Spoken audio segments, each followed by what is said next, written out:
I'd like to welcome everybody this evening. My name is Christine Curry, and I'm the Outreach Coordinator of the Iowa Division of the Izaak Walton League. And we're super grateful that you're taking time out this evening to join us. We have a special presenter, Jay Gorsh, with the School of the Wild, and we're super grateful that he's taken out time to join us this evening as well to share a little bit about the School of the Wild and how that fits in to our goals at the Izaak Walton League. Um, as we said, it's and we're using watersheds as living classrooms, literally using our watersheds as living classrooms through his program, School of the Wild. He is the director of the University of Iowa's School of the Wild, and he has spent over a decade helping schools take learning beyond the classroom walls. He's a former public school teacher, current instructor of outdoor education. He brings practical experience and passion for the outdoors to his work. He's going to share about what they do, the schoolyards and the outdoor classrooms, and a little bit about some of the funding that he's received through the Izaak Walton League and others, and where that funding's going and what has been taking place. So, and then this evening we also have Chris Henning. She is board member of the state division and also on the Panora Conservation Chapter, along with several other organizations she represents. So she pops in and co-hosts with us. And so she's going to be helping with the answer and question and answer section if we get more people and need some extra help. So we usually have everybody write down where they're from in the chat box and your name. If you want to do that, that'd be great. Other people may be interested in learning on who else is on the call. So without further ado, I'll let Jay take it over. Thank you. Excellent. Thank you. Thank you for the introduction. We're going to spend a little time today talking about School of the Wild. I figure I should give folks an overview. Some of you on the call have maybe heard a little bit about it, maybe none. I'm not sure where everybody's at. So I'm going to give you a little background. We'll talk about School of the Wild. We'll talk about some of the exciting things that are coming up in the future for School of the Wild. And I'm going to try to engage you a little bit and get some of your opinions and expertise why we're at this. So I'm going to start by sharing my screen and we're going to go here. Okay.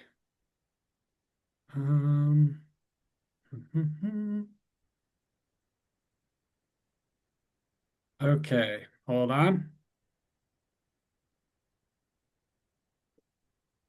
Let's try that one more time.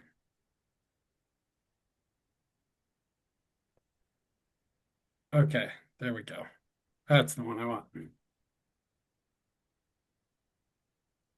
And then, well, what's going on here? We had this. Oh, there we go. There we go. All right, now we're ready. Okay, so School of the Wild. So just real quick, it's actually been around, the program has actually been around for almost 30 years. It started out in Iowa City, brainchild of a guy named Dave Conrad. Some of the folks on this call have maybe heard of Dave Conrad's before. And for the first 20 to 22 years, it was really only for kids in Iowa City. About a half a dozen years ago, actually in 1999, or sorry, in 20, what? In 2019, we offered it to one school, Central Decatur. If you're familiar with Decatur County, Central Decatur down there on the Missouri border, gave School of the Wild a test run. It was a success. So then we started offering it to schools all over the state. Obviously, COVID didn't do us any great favors as far as getting the ball rolling right away, but thankfully, there were plenty of schools who looked at it and went, hold on, time out. You're going to take an entire grade level of our kids out of the building for a week? during this crazy COVID time, fantastic. So we did find some schools that saw it as a benefit. So, anyways, um, the ultimate goal of our department and School of the Wild is to awaken awareness, nurture appreciation, and inspire action for all things wild. Okay, so this is kind of what we're going to talk about today, our reach, the experience itself, what School of the Wild looks like. Then I'm going to spend just a little bit of time talking about watersheds and how they fit into a School of the Wild experience. And then I want to let you in on some new things that we're doing with School of the Wild that will kind of help us continue to evolve as an organization. It's been interesting as we've gotten bigger and bigger to and impacted more and more schools to have to think about different ways of providing service, because the reality is the old way that I used to do it when there were, you know, 30 schools doing School of the Wild is very different now than what it's like now when we have over 100. So not to spoiler be a spoiler, but here's our current numbers. For those of you who kind of like numbers, we are in our 6th year of the program. Like I said, Central Decatur is the exception to the rule. They are in year 7. Um, there are 47 counties who've tried the program, 44 who are currently participating. And you can see the rest of the numbers there. So the reach has gotten very large, uh, which is uh, which is super fun.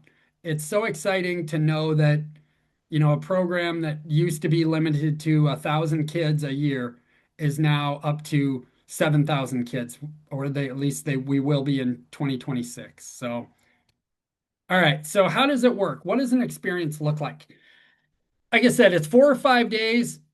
It's in your local parks. So if a school is located in Jackson County and they want to do School of the Wild, their experiences are going to be in their local Jackson County parks.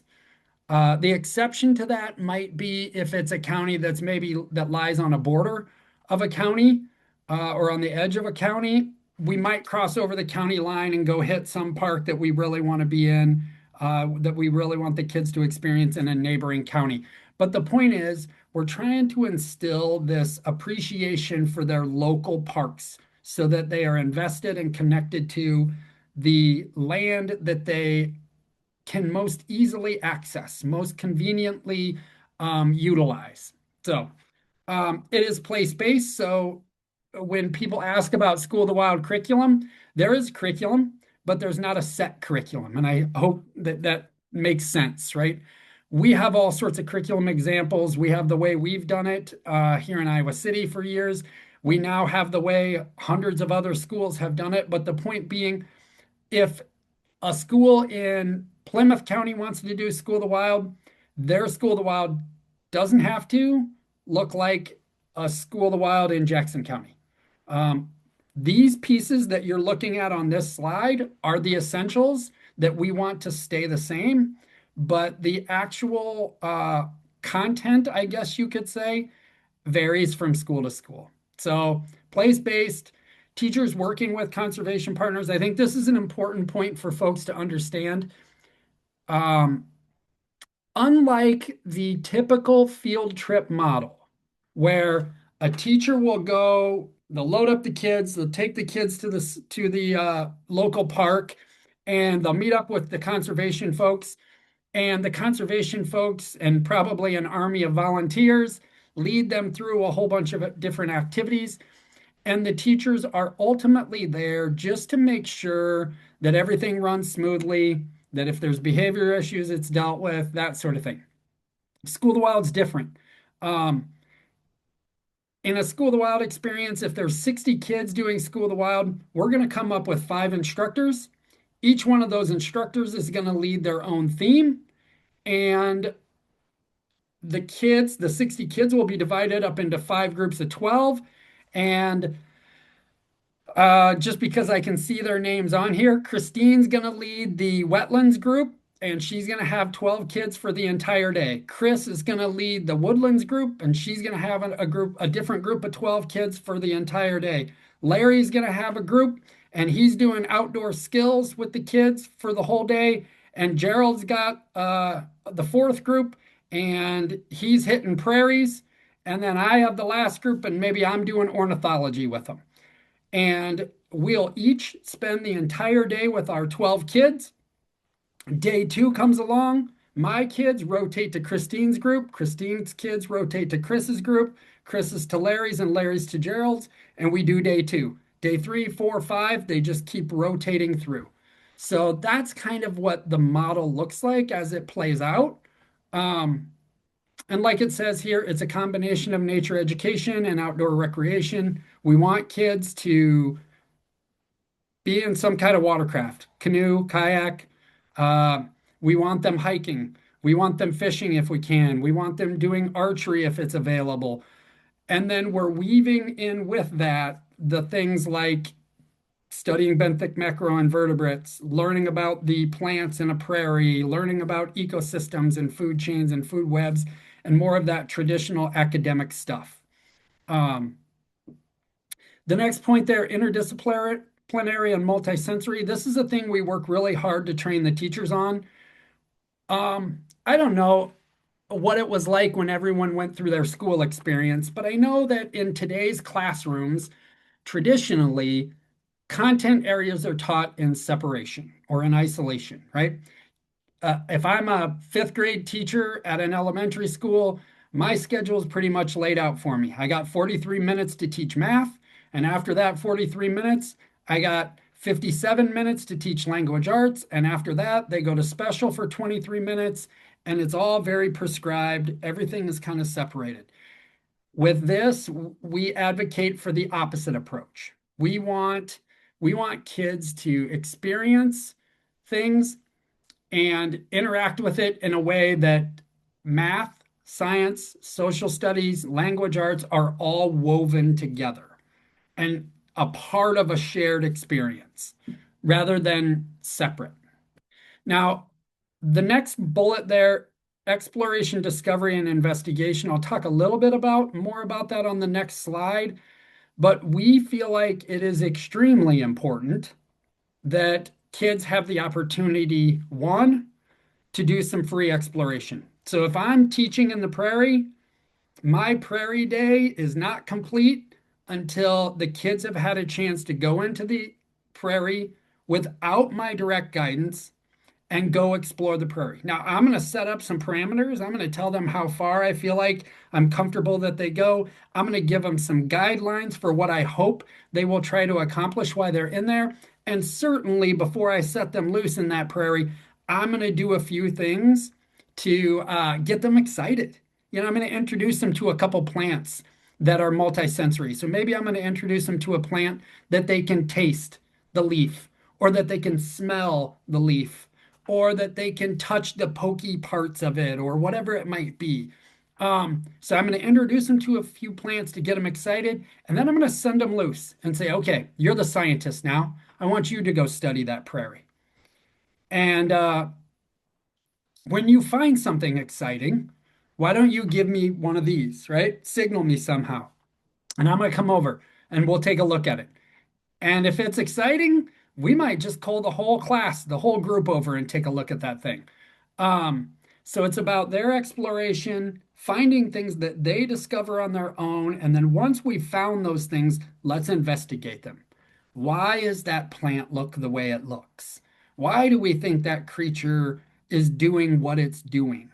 Why do we think it's behaving that way? And then a key piece to what we feel like makes a complete experience would be their student journals and some reflections in those journals. So the journals are great for, simple things like recording data and recording, temperature outside and the time of day and some of those kind of interest, like those like environmental factors. But we also want them reflecting and going a little deeper and giving them some time to write in their journal about the whys. Why were you inspired today? Um, why do you feel like this matters? Why is what you learned today important? Uh, how do you feel being in the outdoors? Is there anything that you notice in your body or your mind or your whatever that gives you a feeling, right? and have them reflect on those things. Okay, now I'm sure there's at least one person on this call, probably a lot, that have an appreciation for Rachel Carson and probably understand what I mean when I say sense of wonder. We are a big believer in Rachel Carson's thoughts on sense of wonder. We want the kids off the beaten path. We want them to do things that will give them that sense of being and connection and let their experiences be kind of their own magical moment. Now, in order to do that, we need to be intentional. We know that wildlife gives them that magical moment. We know that first time experiences are super important and super impactful. We also know that sometimes we need to slow it down a bit. We need to make sure that they're not just rushing from one place to another or rushing down the trail. And there are easy ways to do that. Like sometimes I'll tell the kids before they go out, hey, here's what I want you to do. Today, I want you to find something that catches your eye. And then once you find that thing that catches your eye, I want you to look at it up close. Like really look at it up close. Look for all the little details. See if there's a secret in that thing that caught your eye that is revealed that you didn't notice at first. And if there is nothing extra, keep going. Look at your next thing. What that ends up doing is that ends up slowing them down so that they start to pay more attention. We also love having quiet moments, whether they're spread out all over a big open field, lying on their back, looking up at the sky, watching the clouds, or whether they're just taking a silent moment away from their classmates, spread out along a trail in the woods, getting quiet and listening to what's going on in the environment around them. So we really like those quiet moments to add that sense of wonder. Okay, questions so far about School of the Wild as a whole or as an approach? Comments? Things you like, things you don't like, things that don't make sense? I'm just going to give you a break from listening to me for a minute.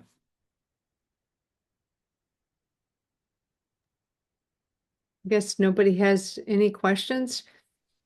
If you do have any questions, you can also put them in the chat box. Okay. You're shy and or just have something else going on. Okay, Christine, let me know if anything pops up in the chat box. Otherwise, let's talk about watersheds as a classroom. So the picture that you're looking at right there, if anyone knows their parks in the Des Moines area, does anyone know where those kids are at?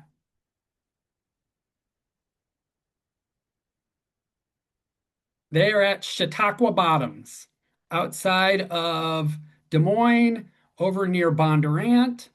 Um, those are kids from Bergman. It's a school in Des Moines. And they spent their entire afternoon doing what you see, or almost their entire afternoon, doing what you see right now, walking around in waist deep water, looking for anything and everything. It wasn't rushed. It was obviously very organic, obviously very immersive, right? They were waist deep in it. Um, that's kind of the stuff that we shoot for.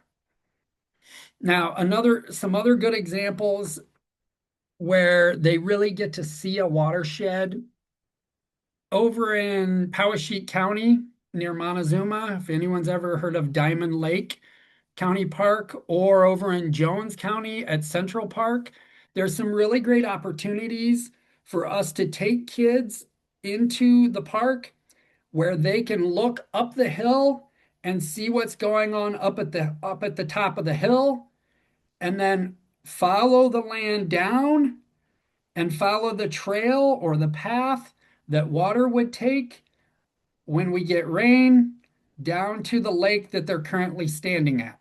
And then we can look at what is going on in that environment.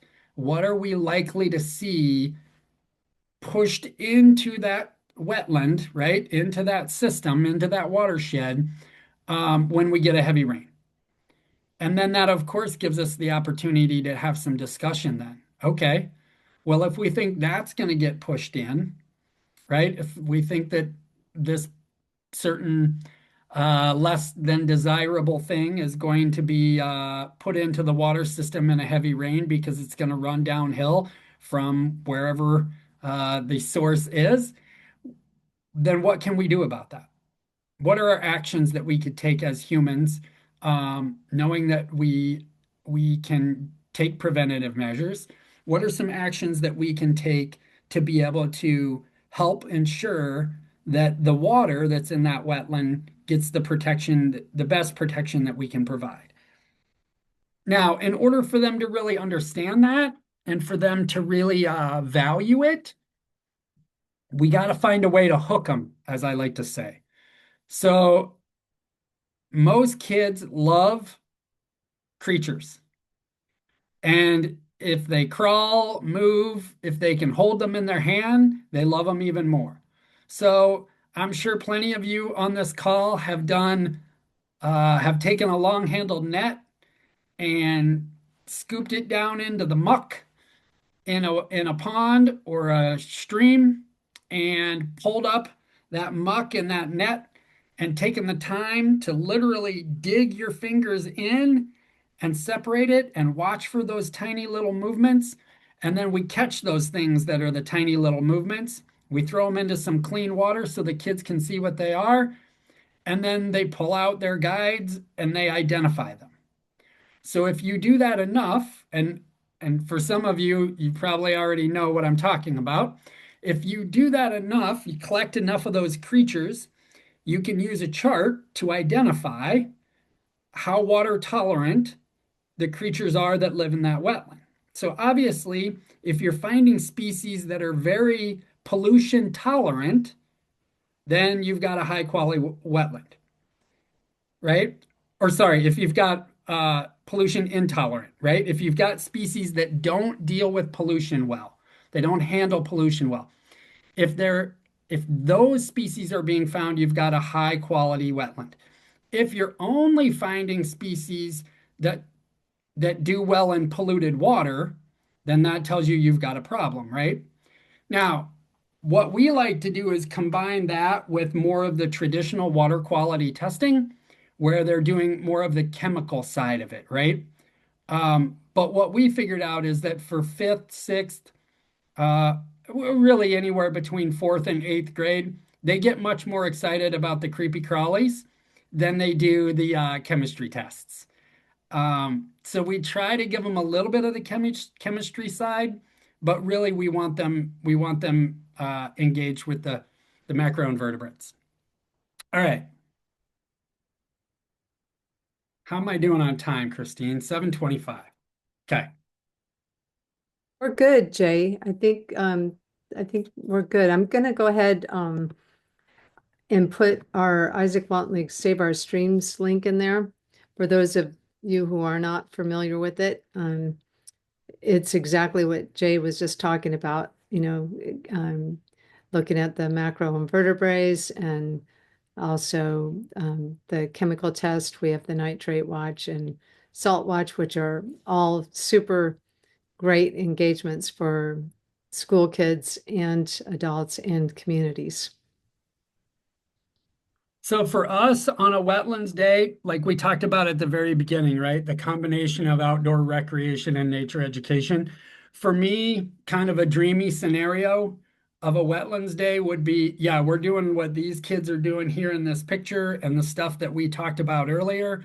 And maybe they're catching some frogs and turtles while they're at it too. But then I'd also love to see a wetlands day include, hey, let's get these kids on a kayak in a kayak. Let's get them in a canoe. Let's give them a chance to do a little paddling.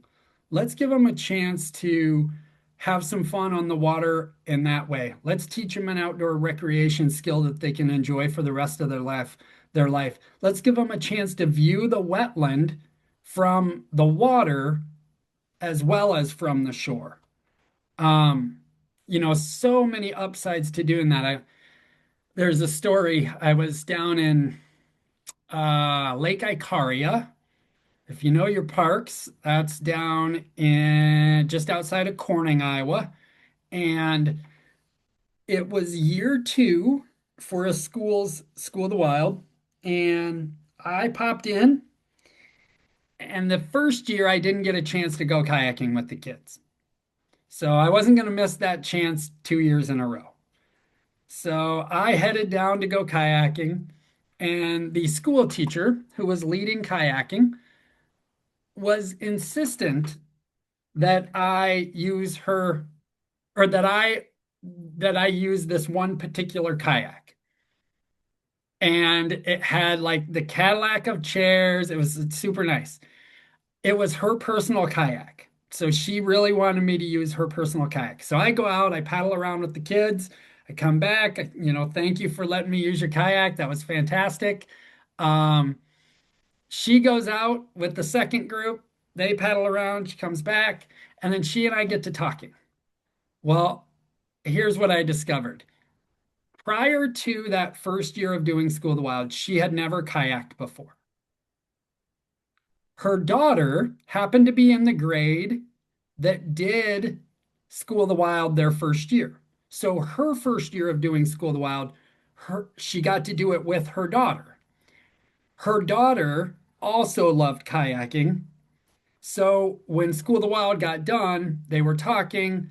As a family, they decided we're getting kayaks. They went out, bought their own kayaks. Now it's a new family fun activity that they do together. And so that's why she was so proud, so insistent that I pop on her kayak and go for a paddle with the kids rather than the one that the not so nice ones that the county had. She wanted me in her Cadillac, and it was super fun. So, but right, th those are the kind of things that we hope come out of this. All right. So that's kind of where we're at with the whole watershed idea and how we use watersheds and wetlands in a School of the Wild. To me, unless the park really just doesn't have appropriate wetland features, then unless that's the case, I like to see a wetland be one of the five themes of every School of the Wild. And it probably is, I would say, 95% of the time, maybe even a little higher than that. So, looking to the future. So, couple things. One, our service and our communication is adjusting. It was pretty easy for me to give a pretty high quantity of service and for me to communicate pretty regularly with our schools in the first year or two. In fact, in the first year or two, I would email every single team daily and say, hey, I'm not with you today. Maybe I was with them on Monday. I might email them Tuesday or Wednesday. Hey, I'm not with you today. Just want to wish you a good, another great day of School of the Wild. Your weather forecast looks great, blah, blah, blah, blah, blah. And then I might check in with them again on Thursday or maybe Friday, whichever, usually Thursday, and remind them, hey, teachers, you put a lot of work into this. You designed a really great experience for your students. You've been working your way through day one and day two and day three and now day four. You've got it by now. Don't forget that this is your experience too. So now that you've got quite a few days of this under your belt, give yourself the opportunity today to soak it up for your own good, right? Have your own moments, have your own reflection. The kids are going to be fine. They're used to this now. You don't have to worry about it as much. You're used to it now. You've done it 4 days straight. The newness has worn off. Now take some time to really enjoy this. So, but now that I have a week. I had a week this fall where we had 13 School of the Wilds in the same week. So obviously, one, I couldn't be with all of them for an entire day. That was impossible. And then the communication, uh, I just simply can't do that much time communicating because I'm not sitting at my computer all day. And I don't want to be sitting at my computer all day. I want to be out there with the kids and with the teachers, and I want to be watching them and helping them. So, anyways, so we are going to get better at that. We've got a guidebook that we're putting together, a teacher guidebook. The students have their own, you know, good old School of the Wild journals. But what I realized is when I put a teacher through a training workshop, I want them to walk away from that training workshop with a little gift of their own. So we're going to start using a guidebook this summer where the teachers essentially get their own journal. Some of those important things that we talked about before that are essential components of School of the Wild. Those things will be in the guidebook, but then they'll be placing their own notes, their own thoughts, and their own reflections. What did Jay mean when we were talking about sense of wonder, right? So that they've got a takeaway. So, one, it's for them. It's also practical because the reality is we train teachers and it's not like we can train them right before they go implement. Sometimes they have weeks, even months in between when they go through the training and when they actually implement. And like all of us, we forget a lot of what we learn when we go through a 1 day workshop. And so we need some things to take away to remind us. So the teacher guidebook is one thing. I have for years wanted to really dive deeper into teacher workshops. The way we do it now, we use our workshops to train teachers to do School of the Wild, and that's really about it. Now we're going to start to implement some workshops that are deeper dives. I'm working on an EPA grant right now with some folks at the university to create a specific workshop for looking at water quality. So we're gonna run if we get the grant, and I don't know, don't tell the EPA folks this, but even if we don't get the grant, we're gonna do it anyways. Um, but I sure do want their grant money to be able to do it. But we're gonna do a grant and we're gonna do some workshops that the entire focus of that workshop is okay. How do we teach water quality? How do we dive deeper? What are the issues? What are the contributing factors? How can we extend it? School of the Wild is great. Every kid gets a 5 day wetlands experience. But then what? Then what? What happens in junior high? What happens in high school? So we're going to build these workshops so that not only are School of the Wild teachers attending them, but if Larry teaches at Monticello 5th grade and there's a Monticello ninth grade teacher attending the workshop, we're talking about, okay, ninth grade teacher, how can you build off of the experience that Larry gave them in 5th grade during School of the Wild so that the kids can take the learning further? So, um, I've done a little bit of the administrator and naturalist forums in the past. It hasn't been very systematic or consistent, and that's something I'm going to start to do in the future. I mean, the reality is of this is, the bigger this gets, the more I have to think about as far as what changes should occur, need to occur, what new inputs need to be included. And the last thing I want is to be some guy sitting over in Iowa City making all those decisions on my own, right? So if I can get some input from our naturalists and input from our administrators, that will help shape our path forward. Um, Shareable track chair, there's a picture of that later. It's just one of the things that we've thought could be a potential add-on. Um, Accessibility is always a concern, right? The outdoors is not always ADA compliant. So what can we do? How can we make sure that every kid is able to attend School of the Wild and able to engage in a meaningful way? Even if I have vision impairment, even if I have hearing impairment, even if I have a mobility concern, whatever it might be, right?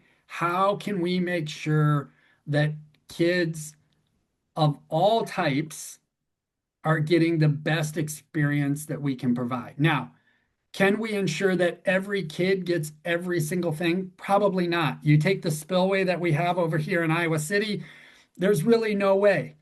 But can we make adjustments to the curriculum so that kids get really great experiences, even if they have a mobility issue that doesn't allow them to do certain things, right? And the fancier the tools we have, the better. So I'll show you the track chair later. The last thing that I don't know why I've never thought of this. Someone actually brought it to my attention, and I was like, that's genius. Why don't we do this already? I'm going to start to hold celebration events across the state. I don't think Karen Hansen is on the call. Um, but she's a naturalist over in Webster County, Fort Dodge. And so we're going to hold an event there and we're going to celebrate their School of the Wild programs. We're going to have a 2-hour social at Camp Winoki, her at the lodge at Camp Winoki. We're going to invite some of their friends of their county conservation and some of the parents and kids and administrators and teachers. And we're just going to have a night to celebrate and let the kids take the parents or whoever their guests are that come along with them out into the park and go show them some of the places that they've explored, some of the activities that they've done, some of the things that they've seen. So I'm going to start to do those. I can't do them everywhere every year, but I'm going to start to put together a little rotation where maybe, one year maybe I do one in Fort Dodge, and the next year maybe it's in Council Bluffs, and then maybe I'm doing one over in Fayette this year, and maybe the year after that it's up in Decorah. And the same is true with Central Iowa, and we'll just kind of have a handful of them that we do a year just as ways to celebrate the experience. And it's another way to bring families out and get them connected to what's going on too. So, all right. Let's do this quick. Anybody have any other ideas? As we've been talking, has anybody thought of something like those celebration events where you're like, Jay, time out. Do you do this? And if you don't, why not? Because, these kind of ideas, I feel like the value of having people on a call like this today is that maybe something comes out of it. Maybe there's a really great idea that comes out of this call today. And it's more than me just telling you guys about what I do. And maybe something comes out of here that helps us keep this thing going and moving forward, and even better than it's been in the past. Not that there's anything wrong with what it's been in the past. It's obviously working, but there's always room to improve. So if anybody's got an idea, throw it in the chat. Christine will keep an eye on it, and we'll talk about an idea that you might have. Okay. For those of you who are interested, these are the new schools joining this spring. Davenport was a huge pickup for us. It's always a win when we can get to the urban schools. Not that rural schools don't need it. Our kids all need it, and they need it they really need it. But there's something about getting into those urban populations and getting those kids out into the parks that has an impact that's a little bit different. Windsor and downtown, to Des Moines Public Schools, Carlisle Middle School, Van Meter, Des Moines Christian, and Calvary Academy Junior High over in Cedar Rapids. So those are our new schools for the spring. Pretty excited. Christine and Chris and I were talking pre-call about downtown elementary, their project-based school. So they do school a little differently anyways. So I'm really excited to see what creative ideas they have for their School of the Wild experience, just knowing the lens that they work from on their day-to-day basis. So I'm excited for that one. I mean, I'm excited for all these, but okay. Do we have anything in the chat, Christine? Yes. Actually, we do. We've got a really nice comment from Robin. Do you ever invite students to the state capitol to speak with representatives and to show off what they've learned? So that it would, Oh, isn't that a wonderful idea? so it can help build support for protecting natural spaces and funding experiences. I see another whole track of things that we can do with School of the Wild right there. Robin, I love it. I love it. I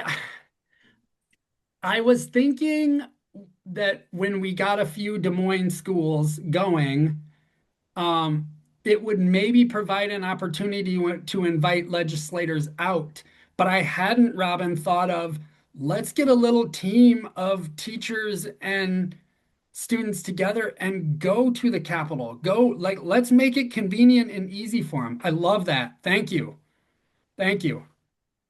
Yeah, I think that's going to be a win-win, right? Like, one, Right. it helps promote and protect the program. Two, it helps give them reason for why our natural resources matter and why making decisions.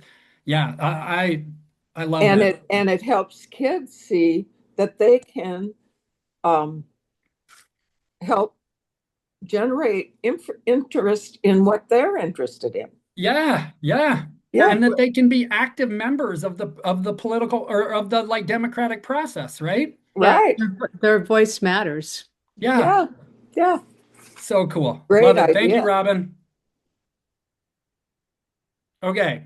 We'll see if anything else pops up in the chat. Funding. This always comes up. I Anybody who knows me knows I hate to talk about money. Um, it's my least favorite thing about the job is dealing with the finances and figuring out how to how to keep doing what I'm doing without getting myself in too much trouble.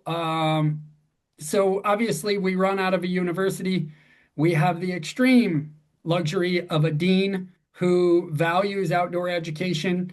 But as I'm sure a lot of you on this call recognize, schools are being pinched, universities are being pinched, budgets are, everyone's being told to tighten up budgets. And while that's fair in some instances, I'm, you know, yeah, I won't get into it, but it's a tough road, right? It's a tough road. It's a tough time right now.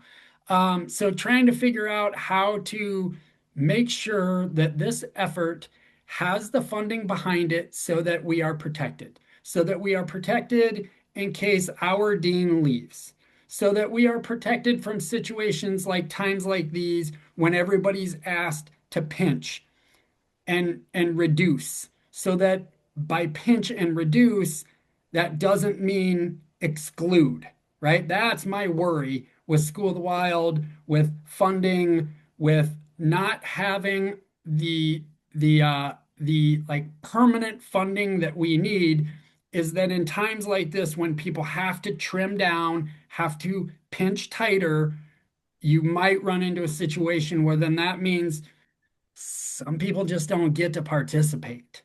Um, and that's what I want to try to avoid. So first thing I got to point out is this is absolutely not possible without our county conservation boards. I am not the one with Webster City doing School of the Wild all day long, every day for 4 days or 5 days, whichever they do, in their case, four, right? John Laird, the Hamilton, or the naturalist in Hamilton County, he's the one there doing that. That's not me. Um, I used to loan out a bunch of our equipment. We don't do that anymore because it's just logistically impossible. The counties provide the equipment. So this is not possible without county conservation. Now, the next thing, what we have been so fortunate to find, is that there are some win-win supporters out there. There are situations out there where there are organizations like the Izaak Walton League, the Iowa Wildlife Federation, where what we're doing can help their organization move forward. Um, I, one of my Iowa County Ikes members, Tim, is on the call tonight. Um, when I learned about Ikes, when they invited me to Cedar Rapids one year to receive an award for Environmental Educator of the Year, which I thought was kind of funny because I thought, Well, you know what? I don't actually do environmental education every day anymore. I'm not an environmental education teacher. I'm just the guy who's out there, like, putting the pieces together. Like I'm not the one who's actually in the muck doing the stuff. There's probably somebody better to give this award to, but I accepted it anyways because they were offering and it was thoughtful and I sure did appreciate the recognition for the program. Um, but I left that meeting knowing I need to join the Ikes. And so I joined our county chapter. And the more I learned about the Ikes, the more I learned that, man, you know, we can use this School of the Wild thing to help the next generation learn that there's an organization out there called the Izaak Walton League that when they grow up, they can join that organization and they can make a difference. They can do things that matter. They can get involved. So, anyways, the same is true with some of the other organizations. I hope we can find some more of those win-win organizations. I think that will help us in the long term from a funding standpoint. Um, Ultimate, right? The dream of dreams is to endow this thing. Um, to get that pot of money, that endowment, so that we can just draw off of the endowment annually to cover our operating costs, and we are protected from everything: legislative change, change of dean, university budget pinch, schools being in tough situations. Like that to me is the dream, and that's where uh where I would like us to go. Um, let's see, what else do I have here? I think we might be about done. While you're going through the next one, um, Yeah, Lisa McIntyre from the Ikes put in a note about Celebrate Iowa's Outdoors Day, March 24th, which gives us a whole month and an extra week to get a bunch of people there.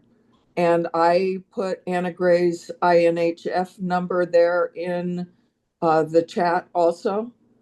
Um, the INHF is a big booster of School of the Wild. I know the Nature Summit.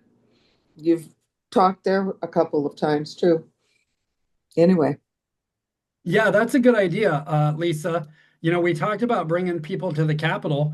Maybe March 24th is the day. Let's see if I there can we maybe go. round up some teachers and kids and bring them on March 24th. I'm coming. Why not round up a crew to come with me? You can have probably a table or a section too, Jay, for School of the Wild. That would be great. Matter of fact, Ryan Smith, with the Iowa Wildlife Federation will be there too. And Yeah. the Izaak Walton's going to have a booth with with a few things too. And I think the RRWA, and I'll bet the Ikes too, have some money for transportation and so forth. Okay. So Um, let's talk again about that. yeah, let's do for sure. Hey, for those who are wondering what I meant by a track chair, that's a track chair right there. Cool. So this is Mackenzie. She's from Buchanan County. She got a chance to do School of the Wild, and her School of the Wild experience was made more accessible by the use of this track chair. So that's what I was talking about when I'm like, man, if I could get one of those and a trailer, I could loan it out to counties when they need it. Because the reality is, a county doesn't need that thing once in a great while. But if we've got one that I can loan out, then I can cover a whole bunch of different counties. But anyways, I won't go too far. Hey, just because I know we're probably starting to run out of time, and I don't want to lose this at the end. If you have questions, comments, concerns, ideas, there's my email address. That is my personal cell phone number. Um, Reach out. Let me know what you think. Um, yeah, I mean, this is what's been beautiful about this effort is I have learned that there's no one way. A an example, when we first did this, the the consensus was that this was going to happen only in public parks. And we were looking at state parks and we were looking at county parks and we were looking at everything else. And one of our schools challenged me and said, "Hey, we want to do this on private property." And at first I was like, no, no, I don't know about all that. But I let it happen because the guy doing it, I like him. He's a good guy. I trust him. He's an old wrestler. Um, and so I said, hey, let's just see. Let's see what happens. And so they did it, and you can bet I went and spent a day with them during that School of the Wild. I wasn't about to miss that. And I went in there with a pretty darn critical eye. And I left there and called our team back home in Iowa City and said, I just left one of the best School of the Wilds I've ever seen. Now, there's just some cool things they were able to do. That School of the Wild, they did a prairie burn every day. So their groups of 12 got their own individual prairie burns. Um, the guy who owned the land came in with his front loader, dug one of those trenches down into the edge of the prairie so the kids could literally walk down into the soil and see the roots and experience it and stand underneath, stand down in it. So yeah, what I'm learning is that there's no that I need to always keep thinking creatively, and I need to always keep listening to people and their ideas and not discount ideas until I've seen them in action. And if they're great, then great. And if they're not, then we can have a conversation about it, right? So anyways. All right. Any other things you want to talk about tonight when it comes to this? Well, I'd just like to say, Jay, I think this is a wonderful opportunity for all the kids in Iowa. I mean, seriously, with the way that we, a lot of us on this Zoom grew up, we were outside and we played outside, before the technology took over our lives.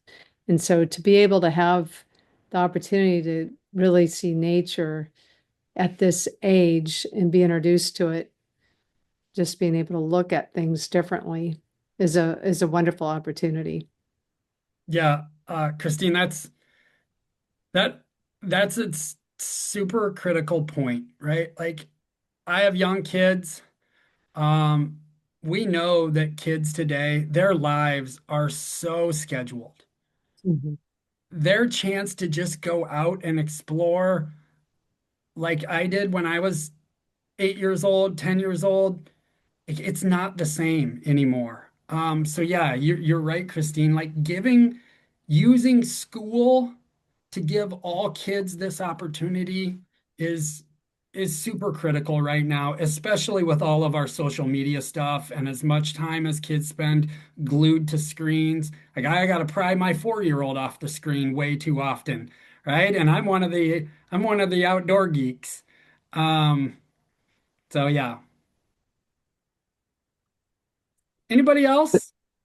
We've got a note here from EJ about that she, I don't know, outdoor preschool, elementary school, and loves helping inspire champions of our natural world and looking to connect with other people.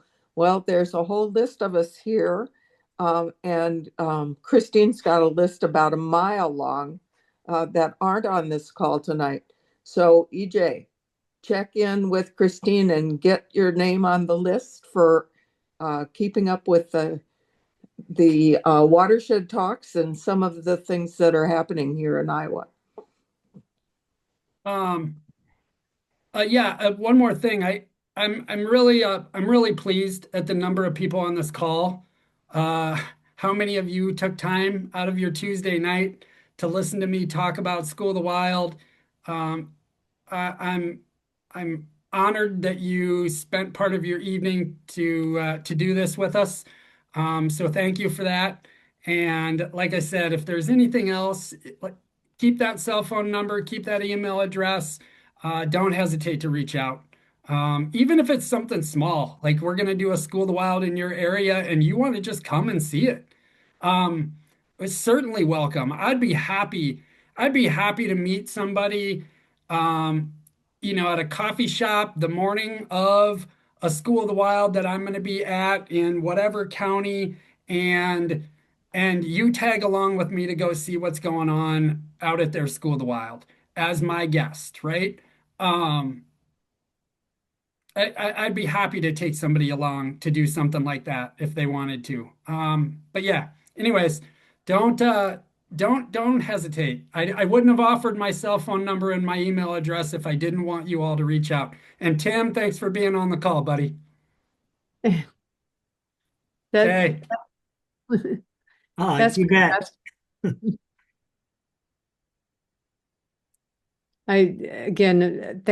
Thanks to everybody that took out time to be with us this evening. As Jay pointed out, there's a million other things going on, but you're with real people that are doing real things. And so we're grateful you're with us this evening.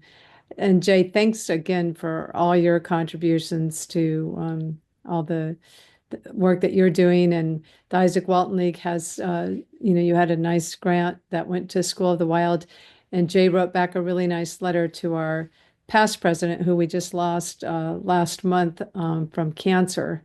And Lisa McIntyre is stepped into that position. She's with us this evening. So thank you, Lisa.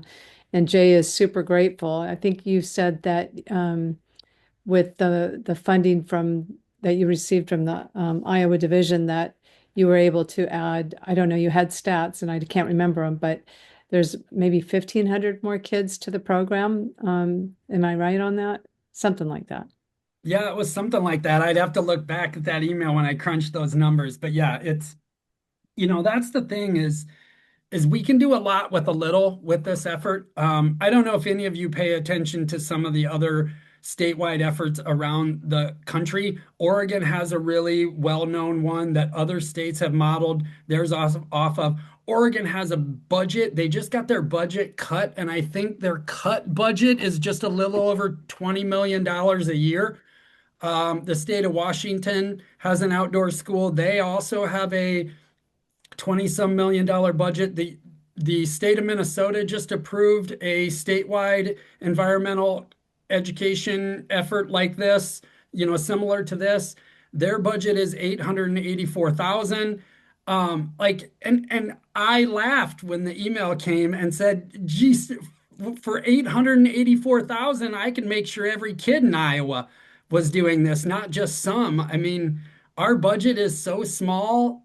I mean, it's silly what we can do with a little bit, and it's because of partnerships, right? It's because of county conservation and folks like the Ikes and the Iowa Wildlife Federation. Like we can get by with less because we have people who care and people who will help us carry out the effort by putting their own skin in the game. So, anyways, we're gonna go over 8 o'clock if I don't That's a stop great. I'm talking. going to do one last plug for the Izaak Walton League. Our Iowa Division State Convention will be coming up in April 24th and 25th, and we're going to have Jay on and Mark Dorhart. They're both outdoor educators, and our focus is nature outdoor education. Neil Hamilton will be presenting through his book, the concept of his book, through nature's lens. And then there'll be a panel discussion with